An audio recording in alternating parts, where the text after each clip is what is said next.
Shalom shalom abakunzi b'ijambo rya Kiza TV, reka nizere ko mumeze neza, mwiriwe canke bwakiye neza, twe tumeze neza, turashima Uwiteka. Ndi kumwe na wa mumama Iradukunda Alice, mwaramubonye muri video ya mbere aho asanzwe akeneye ubufasha bivanye n'ahantu abaye. Kubw'ivyo hari ababibonye bafite umutima wo gufasha kandi ndabashimira cyane, ariko ndaza kubivuga ni mpeza, reka amanze ndamuramutse yongere nawe baramutse. Ni sawa? Yego ni sawa. Urakomeye? Yego. Uramutse abakunzi bacu? Yego ntangoramwe ndabaramukije ndabakunda. Si irya mbere nyuma yuko twakoze ikiganiro, si irya mbere ngarutse kumuraba, ryo warigize kabiri. Irya mbere naraje ariko nta kamera nazanye. Irya mbere nakuzaniye iki? Kubera ko jino bava ndabivuga abantu bakibaza ngo ndiko ndabesha. Ibyo yanzaniye narabishimye kandi ibyo yanzaniye narabibonye. Nshimira cyane umuntu yampaye ibyo bintu ndamuzanire, ni ukuri kw'Imana, Imana imuhezagire. Ubwanje byaranezereye cyane kandi nawe yarashimye cyane. Uyu munsi kandi ngarutse ngaha kubw'umuntu, umuntu w'umukenyezi w'umudamu, sinzi ko ari umumama canke umwigeme yagize icaguha, ari naho mpamvu ndi ngaha. Nije naje gusanzanya ivyo bandungikanye. Umukobwa cyangwa umumama ntari ngaha mu Burundi, ariko ngira ndamubwire yuko ndamushimiye cyane ku izina ry'uyu, ndazi niwe araza gushima cyane. Abandi bose mwoboneraho mukamufasha, kubera ko kuri ino si twese turi ingenzi. Ntibazotwibukira ku mazina abavyeyi batwise canke ku myaka twamaze ku isi, ariko bazotwibukira ku bikorwa twakoze. Ivyo twakoze nivyo bizotuvugira. Sinza guteba, reka ndamuhe ivyo bandungikanye.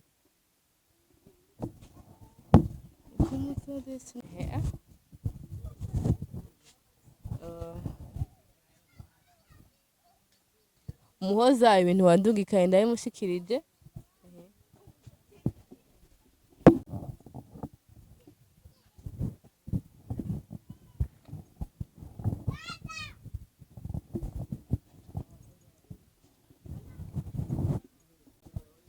Iki gitenge ego bishobora kuba ic'amahera make, ariko ndetse certaine yuko umutima wagitanganye urukundo. Alice jewe yabaye bwandungikira amahera arambwira ngo genda umugurire. Yari yambwiye ngo amahera asigara ndi buyaguhe, ariko ndiyumvira ati umuvyeyi ntiyo kwambara wenyene, reka n'umwana yambare. Ari nayo mpamvu naciye ngura utu.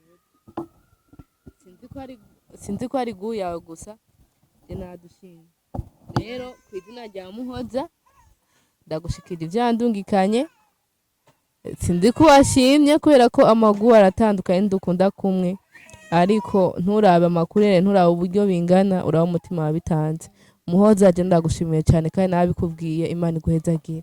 Ijambo ni iry'iwawe. Ndashimye cyane kuba mwariyumviriye kumufasha. Imana nizobahezagire. Uyu mutima si benshi bawufise, Imana nizobahezagire.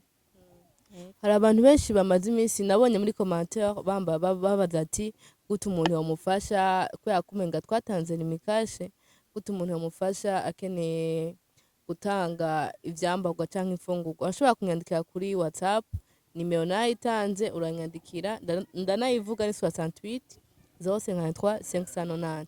Azonayandika ko hepfo muraza kuyibona. Hama ashobora no kunyandikira kuri Facebook.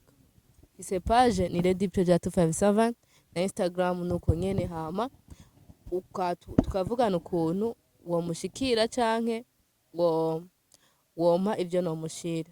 Hari abantu benshi bemeye kumufasha ariko batabikoze, ariko nta ngorane. Plus important nuko mwagize uwo mutima. Rero nshimira cyane vyimva mutima abantu bamaze kumufasha, nukuri Imana ibahezagiye cyane. Namwe mandaye mugira umutima wo kumufasha kugira ngo ave mwabona ubuzima. Arakeneye umutahe, arakeneye inzu nziza agomba kureramwo no mwana. Vraiment mubikore. Nshimira umuntu sindamwibuka izina neza, gusa yiyumviriye kumutora ngo amutunge, gusa yivaye na condition no mumera yagiye abamwe, aravuga ngo ntiyokongera kuba mu muhana w'umuntu. Nabikubwiye. Sindiko ndarema, ni umuntu yabimbwiye ntari ngaha mu Burundi, ariko yivaye n'amakondisiyo mumera yabayemwe, aravuga ati sinokongera kuba mu muhana w'undi muntu kubera ko narabonye ivyo nabayemo. Rero ndabashimira cyane kandi mubandaye mugira umutima wo gufasha. Abantu benshi bakeneye ubufasha, ibiganiro bizoguma biza, mubandaye gupartager, mubandaye kudusengera kugira dukore ibirimwo impwemu, muzaba mukoze cyane. Alice wiyumva gute kubwa Muhoza nirihe jambo bwira Muhoza? je numva nezerewe ijambo nomutekera nuko akoze kandi uwo mutima azobuhorana. Bakunze ijambo rya Kiza TV reka ndabashimiye cyane kwa mwabanye natwe, Imana ibahezagire kandi ryari iteka ridasanzwe bwari ubuntu twagiwe bwo kongera gukorana namwe mukatubona. Imana ibahezagire, tuzosubira. Ciao ciao.